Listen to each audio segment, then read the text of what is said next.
সংসারের কাজগুলো আসলে এরকম একটা জিনিস, একটা করতে যাবেন দেখবেন আরও 10টা কাজ আপনার জন্য রেডি হয়ে বসে আছে। হ্যালো এভরিওয়ান, আসসালামু আলাইকুম, welcome to my another new blog. আশা করি আপনারা সবাই ভালো আছেন, আর আমরাও আল্লাহর অশেষ মেহেরবানিতে অনেক ভালো আছি। অনেক সুন্দর সময় কাটিয়ে আসলাম ঈদের ছুটিটা, আলহামদুলিল্লাহ। তো ছুটি কাটিয়ে বাসায় আসতেই দেখি যে এক গাদা কাজ আমার জন্য অপেক্ষা করে বসে আছে, কখন আমি আসবো আর কখন আমার উপর ঝাঁপিয়ে পড়বে। প্রথমে ভেবেছিলাম যে একটা রুম অল্প করে পরিষ্কার করব, তারপর চিন্তা করে দেখলাম যে বাচ্চা নিয়ে প্রতিদিন একই কাজ করা তারপরে অনেক কষ্ট হয়ে যায়। আস্তে আস্তে সব কিছুই আমি অল্প করে পরিষ্কার করে নিচ্ছি। এই তো টেবিলটাও মুছে নিলাম। প্রথমে ভেবেছিলাম যে সোফার কাভারগুলো শুধু ওয়াশ করে নিব আজকে, আর অন্য কোনো কাজ করব না, আর একটা রুম শুধু কোনো রকম পরিষ্কার করব। তারপর ভেবে দেখলাম যে না, কাজ করব তো একদিনেই সবটুকু করে ফেলি। সকাল থেকে নিয়ে একবারে শুরু করলাম বিকেল পর্যন্ত প্রায়। এই তো আমি আমার কাজের জায়গাটাও ভালোভাবে পরিষ্কার করে নিলাম।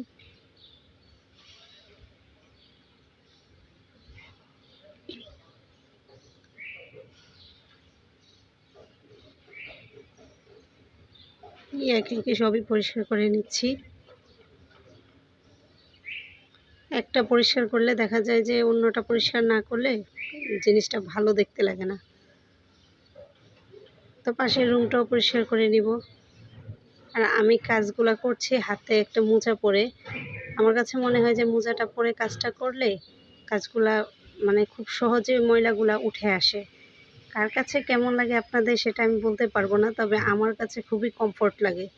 মোজাটা পরে আমি পরিষ্কার করে নিলে সবগুলা ময়লা একবারে পরিষ্কার হয়ে উঠে যায়, আর সেটা আমার কাছে সহজও মনে হয়, এত পরিশ্রমও করতে হয় না। আমি এই ফার্নিচারগুলো পরিষ্কার করার জন্য একটা ক্লিনজার নিজেই তৈরি করে নিলাম।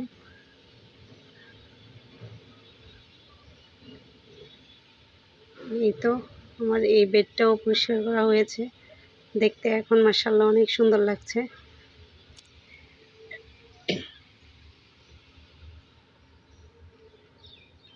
তারপরে সোফার কাভারগুলো খুলে নিচ্ছি, এগুলো ওয়াশ করে নিব।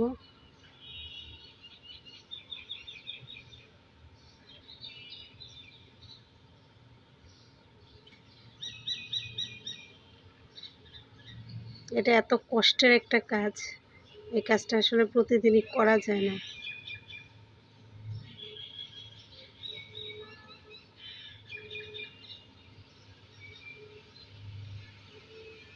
তো কাপড়গুলো মেশিনে দিয়ে আমি বাকি রান্না বান্না যা কাজটুকু আছে, রুম ঝাড়ু দেওয়া, পরিষ্কার করা, এগুলো করে নিব।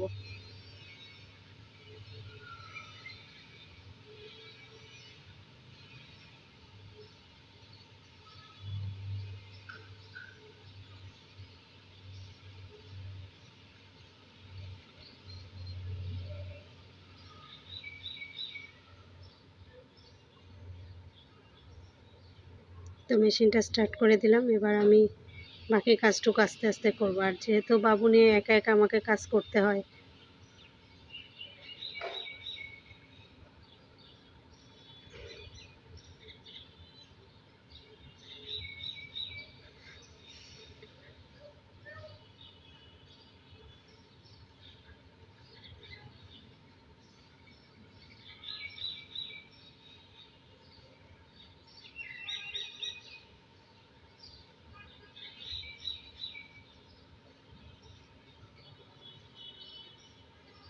কাজ করে বাকি সোফাগুলোও একটু পরিষ্কার করে নিলাম। পরিষ্কার করা হয়ে গেলে তারপরে দুপুরে রান্নাবান্না বসিয়ে দিলাম, ওই দিক দিয়ে রান্নাবান্না হয়ে যাক। বাবুকে গোসল করিয়ে ওকে খাইয়ে একটু ঘুম পাড়িয়ে দিয়ে আমি নিজে একটু দুপুরে খাবার খেয়ে একটু রেস্ট করব চিন্তা করলাম। তারপর খাবার শেষ করতে না করতেই ছেলেটা ঘুম থেকে উঠে গেল। একা থাকলে যা হয় আর কি, একজন মানুষ যদি থাকতো তাহলে তার কাছে দিয়ে নিজে একটু রেস্ট করা যেত, কিন্তু সেটা তো আর সম্ভব না। ও উঠেই কান্না শুরু করে দিয়েছে।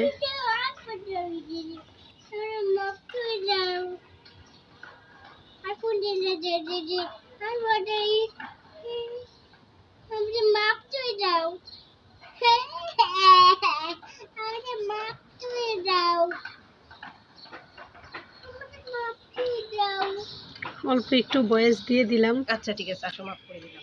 আসো। ও কান্নাকাটি শুরু করে দিয়েছে, তো ওকে সামলিয়ে তারপর আর দুপুরে আর রেস্ট করা হলো না।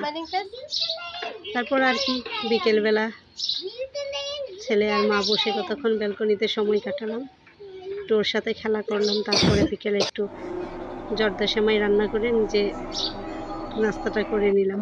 এই ছিল আজকের মতো, এখানেই বিদায় নিচ্ছি। আল্লাহ হাফেজ।